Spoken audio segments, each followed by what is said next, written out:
Hello everyone. Good morning.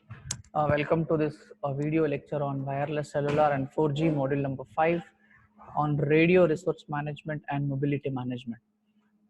In my previous video lecture, we have gone through the radio resource management and mobility management introduction part, and in that introduction part we have seen how this radio resource management will help the LTE to achieve the quality of service.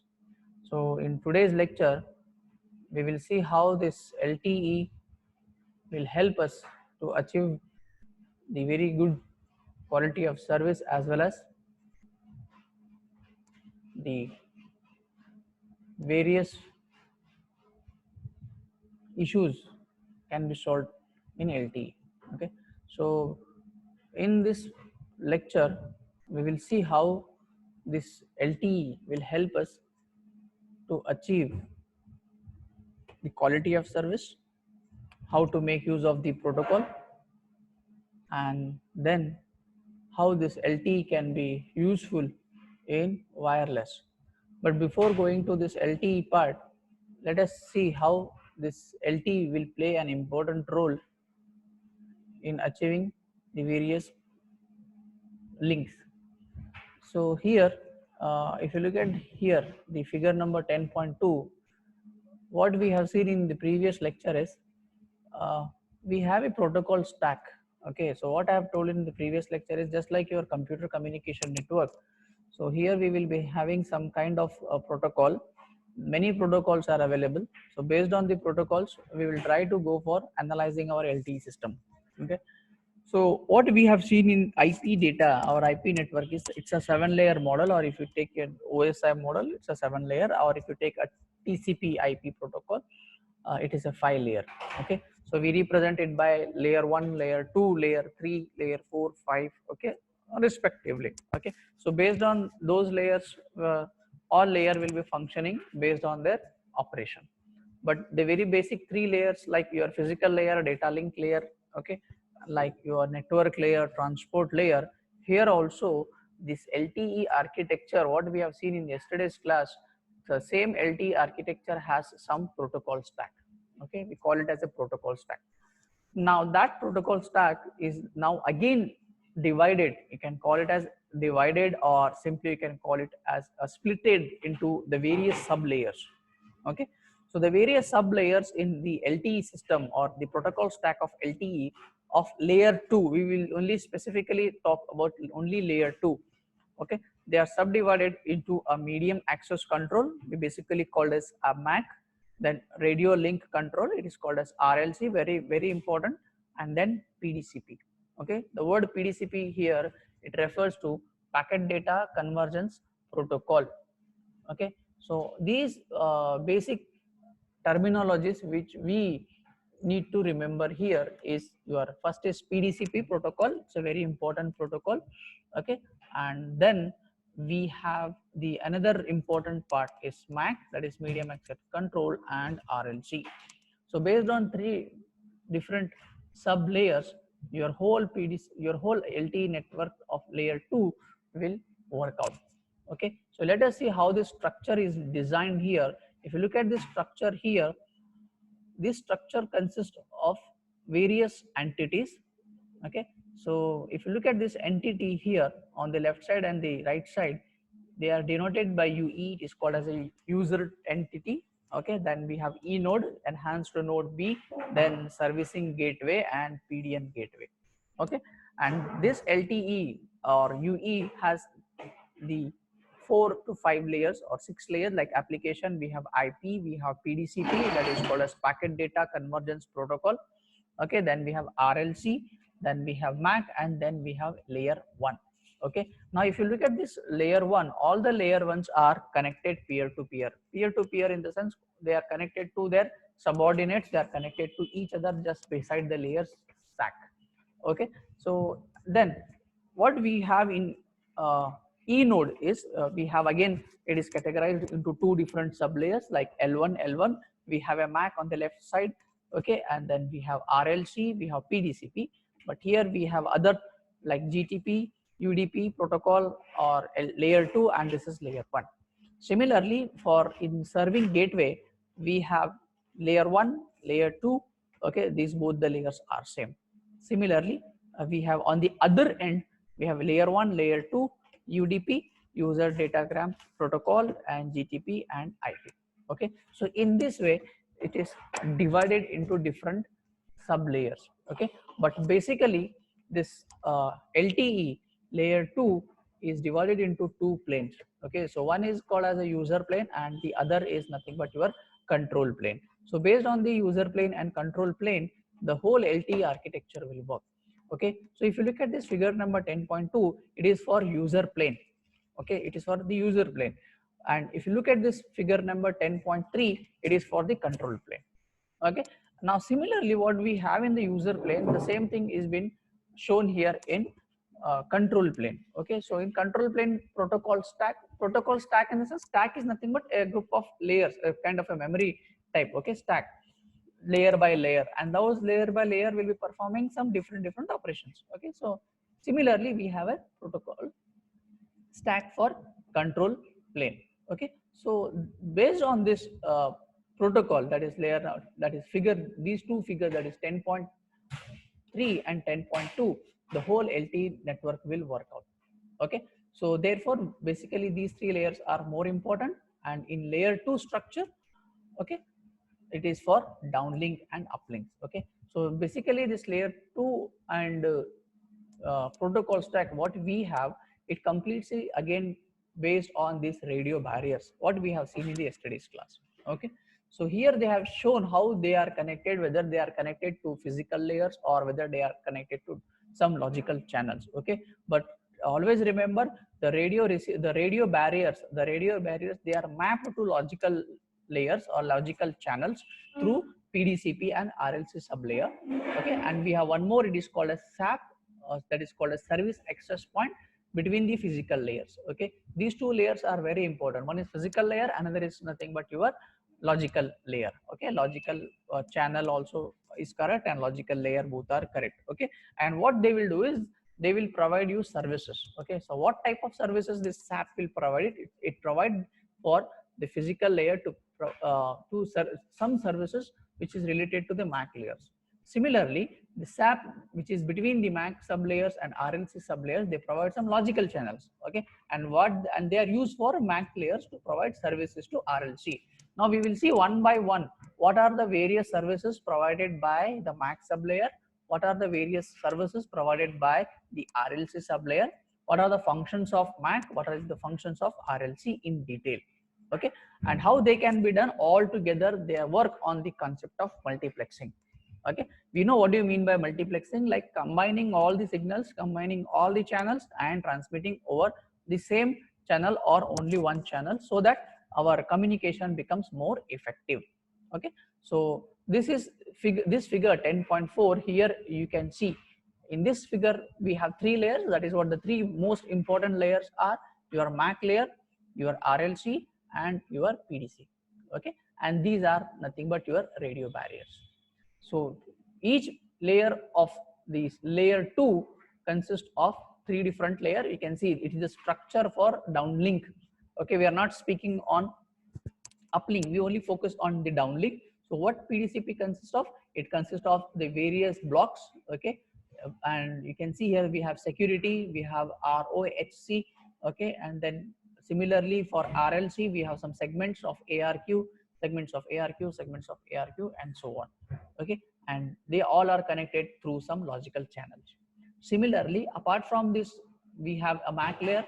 What is the use of MAC layer is it will help us in multiplexing. You can see here multiplexing of what? We multiplex the user entity. So user entity 1, user entity 2, 3, 4 till n. Similarly, we have HARQ, and then we have transport channels. Okay, so we will see one by one how this PDCP, how this RLC, how this MAC will work out based on the requirement of LTE system. Okay, so let us consider the first concept here. It is called as PDCP. Okay, it's called as your packet data control protocol or packet data control stack. Okay, both are still correct. Okay, so what this PDCP is nothing but they are associated, either they have basically two planes. Very important question for the point from exam point of view. Explain the control plane and the user plane for PDCP? They will ask you the straightforward question. Okay, so therefore whenever this question comes, so try to draw this diagram and explain in detail. Okay, so what this PDCP is, it's nothing but it consists of basically the two plane, one is control plane and another is the user plane. Okay, and based on these two control planes and user plane, what they will do is they will carry your data. Okay, and here the very more important here is each radio barrier. For PDCP we may have more than one barrier, but here each radio barrier is associated with one PDCP. Okay, entity, we call it as entity, and each PDCP entity is associated with one or two RLC. So what does this mean? This PDCP, one PDCP consists of one or two RLC, and one radio barrier consists of one PDCP. They are like a hierarchy. Okay, so this PDCP comes under radio barrier and RLC comes under PDCP. Okay, and based on the radio barriers, okay, it can be unidirectional or it can be bidirectional. Okay, and it may also have some kind of RLC modes. Okay, so this PDCP is only used for radio barriers which is mapped on DTCH and DTCS type of logical channels. Okay, these are nothing but your control channels. CH represents your control channel. There are data control channels. Okay, we have transmitting channels. Okay, we have a lot of concepts under this PDCP. So based on this PDCP, now here they are again categorized into sub layers. Okay, so now each PDCP, we only focus on PDCP. Okay, each PDCP sub layer is been divided into user plane and control plane. Okay, now how this PDCP will work, that is more important. Okay, now what are the various services provided by this protocol? Okay, so this protocol, before coming to its main services and function, it is divided into two planes. One is user plane and another is control plane. Okay, so if you look at here in the figure 10.5, okay, this is one stack of PDCP, okay, which consists of both. One is a user plane and another is a control plane. So what are the various services provided by the user plane and what are the various services provided by the control plane, and what are its functions, what it will do? Okay, so what we have seen in our computer networks is your IP protocol or IP datagram, okay, which is of either 32-bit or it can be 64-bit. Okay, so based on that 64-bit or 32-bit, we used to draw the figure for the IP datagram. Okay, and all the 32 bits are divided into different sub blocks, right? It can be version, it can be header, okay, it can be data, or it can be some IP addresses. Okay, like your source address and destination address. Same thing we will follow here, the functions and the main services of PDCP. Okay, so let us see what this user plane do. Okay, so on the left side of the diagram, this is for the user plane. So each user plane operation here is the header compression, okay, and the decompression. You know what do you mean by called as a header? Header consists of information. Okay, header consists of, basically it consists of your information of your IP data flow. Okay, you know what is the operation of IP data, that is internet protocol datagram. It consists of your version, okay, then source address, destination address, okay, then other fields are also a field of interest. Many blocks were there. So similarly, the user plane operation here is the header compression. It will do the compression and also it will do the decompression, okay, of IP data flows with ROCH. Here ROCH is nothing but robust header compression. Okay, it should not be a normal compression, it should be robust, so that the data whatever it get compressed, it should be available very promptly, very correctly, very accurately when it is just received at your receiver side. Okay, so this is the first operation. Now the second operation in the block, here you can see in the block, one is the very important is header block. The second here is cipher and decipher of user data plane, that is this block, ciphering. They have mentioned only the ciphering, but the user plane does both. It will cipher and decipher. The another name for cipher and decipher here, we can call it as encryption and decryption. Okay, this concept of encryption and decryption will come under your network security. Okay, so encryption is basically, or ciphering is basically, it is nothing but it is converting your normal data or normal information into a intelligible data, or you can call it as something like the coding type of data. Okay, it is called ciphering, and deciphering is nothing but whatever the coding information is there, you need to decipher so that the actual information you can easily readable. Okay, just like your coding and encoding. Okay, so this user data does this operation, that is cipher, and it will also do the deciphering of user plane data. Then other than this user this operation, we have sequence delivery. Okay, you can see in the block diagram that is the first block itself is a sequence numbering.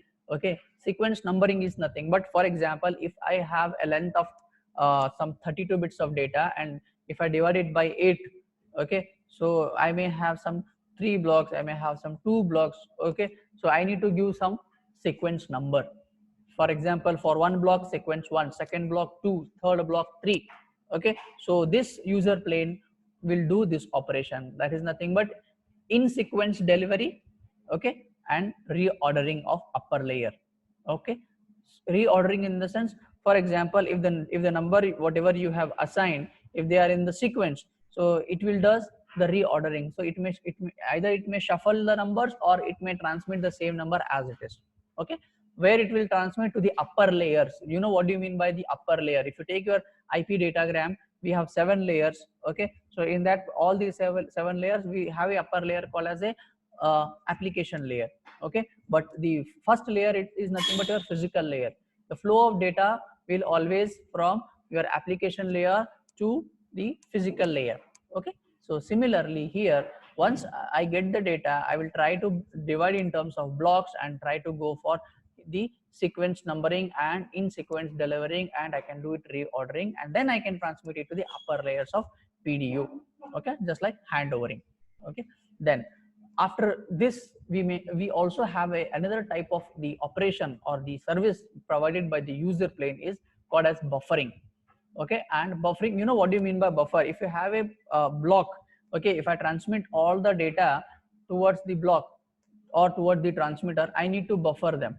Okay, I need to buffer in the sense, all the data will come into the buffer, they will stay for some time. If the data is transmitted, then they will just like a queuing system mechanism. Okay, so therefore this can also be done in the user plane, that is buffering and forwarding of upper layers PDU from serving E node to the target E node during the handover. Okay, so we have basically two node, one is called as a serving node, another is called as target node. Just like a serving node can be your transmitter and your target node can be your receiver. So during this handoff operation, okay, during this handoff operation, it can be buffered. The reason for buffering here is so that your the data will not be lost here during handover. You know what do you mean by handover? If I'm transmitting some information from block to block, the time between the block to block, okay, once if I transmit the data, then the block will become empty, it may lose some kind of information. So therefore, not to get my information lost, I will try to buffer. Okay, buffer is a small memory. You know what do you mean by buffer? It will just, whatever you apply the input, it will give the same input, but after by some small delay, you can say. Okay, or just a kind of a queuing system. Okay, so this user plane does this operation. Okay, and the last operation is nothing but timer based discarding of SDU in the upper link. Okay, timer based discarding. Suppose if you are providing some kind of a timer, then if the time is not achieved, okay, during that particular time interval, then it may discard in the upper link. Okay, so that is most important. For example, when you are on the call, for if you make a call to some other customer, okay, and if you dial the number, and if the customer is not able to receive the call, your call will become automatically will disconnect. Okay, you will not be on the call no more, because for that particular time interval you have called. Okay, you have waited for that particular customer to get connected. If not connected, then automatically get discarded. And how this is happening? This is happening based on the timer. A timer is been set for 10 seconds, for 20 seconds. If not delivered, then discard. Okay, so this is how the user plane will work.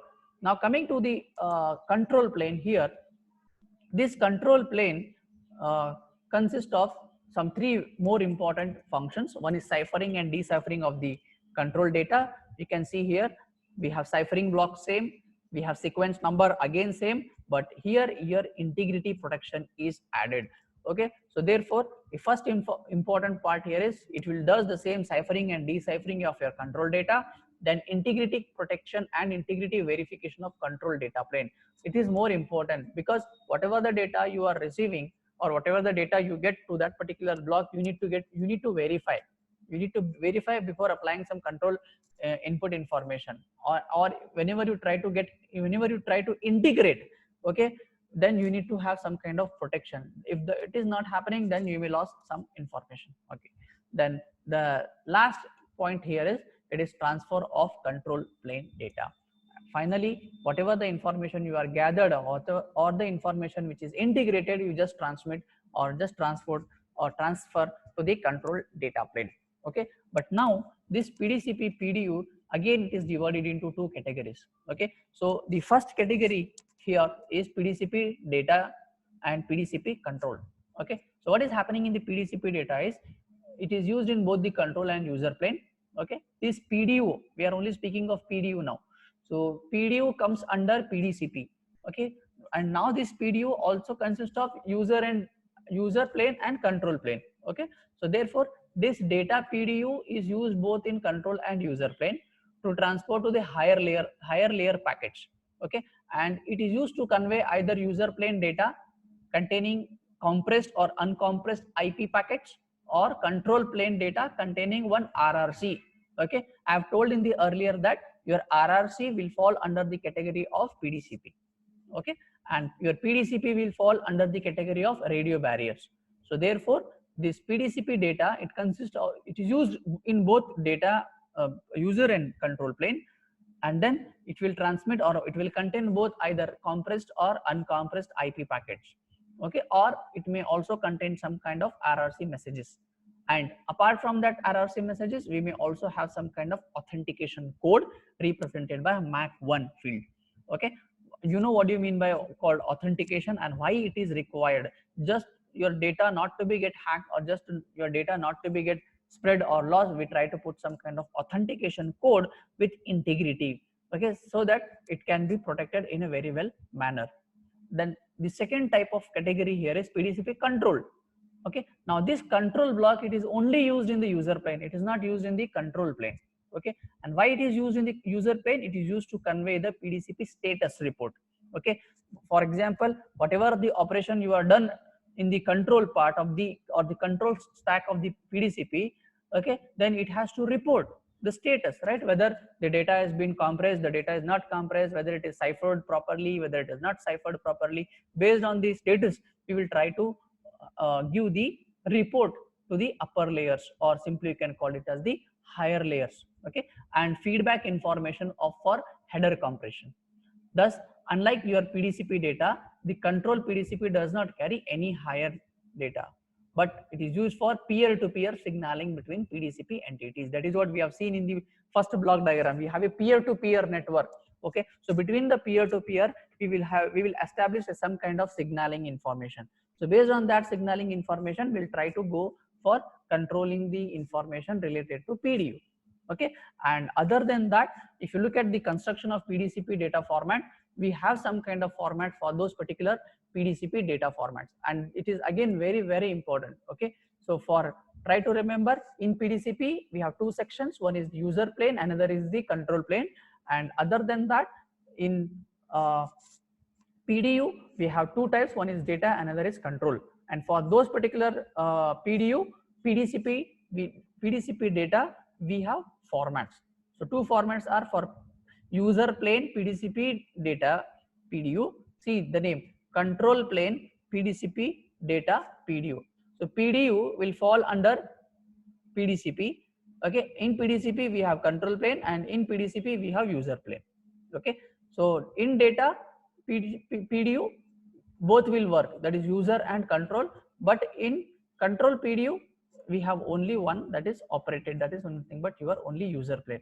Okay, so how this format is designed here, initially you will be having the data, you can see in both the sections, of this is the data format. Okay, data format for both user plane and control plane. Okay, and here it is divided into D/C, PDCN, SN, ciphered data. Okay, this is also ciphered data. This is MAC1. Okay, and this is PDCP SN. Okay, so how this can be again categorized here, you can see. Okay, PDCP, PDU data types. Okay, so user plane data long SN, it is usually the SN length is 12 bits, for short it is 7 bits. Okay, for data PDU it is 5 bits, for ROCH some feedback we don't have a length here, for status also we don't have any length, but related applicable for RLC mode, it can be AM, it can be UM. Okay, AM, and other categories we fall. Okay, so you know what do you mean by AM and is nothing but they are again the how just look at here how this AM and can be divided. Okay, so basically it is universal mobile transmission. They have given some abbreviations here, fine. Some upper link, upper mode, or some. Okay, so this is how this can be done here. Okay, just to distinguish between both, they try to put some the data units for those particular naming part. Okay, so just remember for any PDCP point of concern, it is make sure that the proper data, proper user plane and control planes will be used so that your LTE system will work. The conclusion of the whole topic is that your LTE has layers, and in that particular layers we have layer 2 structure. Okay, and in the layer 2 structure we have basically the two planes, one is user plane, another is the control plane. Okay, why the user plane is used and why the control plane is used, you need to define. Okay, after defining the user plane and the control plane, you need to write its functions, how this user plane is used and how this control plane is used. Okay, its functions and services, and other than that, how this layer 2 is divided. Basically it is divided into 3. Okay, so those 3 are nothing but your MAC, PDCP and RLC. Okay, so we have taken the topic of PDCP. Okay, so how this PDCP is done. Okay, based on the two division, user plane and header plane. Okay, and then its information, then again PDCP consists of PDU. Okay, and then here we have the data formats. Okay, that and PM, that and AM is nothing but your acknowledgement mode and unacknowledgement mode, right? Whatever you transmit or whatever you call, it should have some kind of acknowledgement. So based on that, your RLC will give you some acknowledgement. Okay, and that acknowledgement is more important. Okay, that SN represent your sequence length. So for long length it is 12 bits, short length 7 bits, 5 bits not available. This is AM, both we make it acknowledgement and acknowledgement. We have unacknowledgement, here we have both, and here we have acknowledgement mode. Okay, so in this way we try to define the whole concept of PDCP.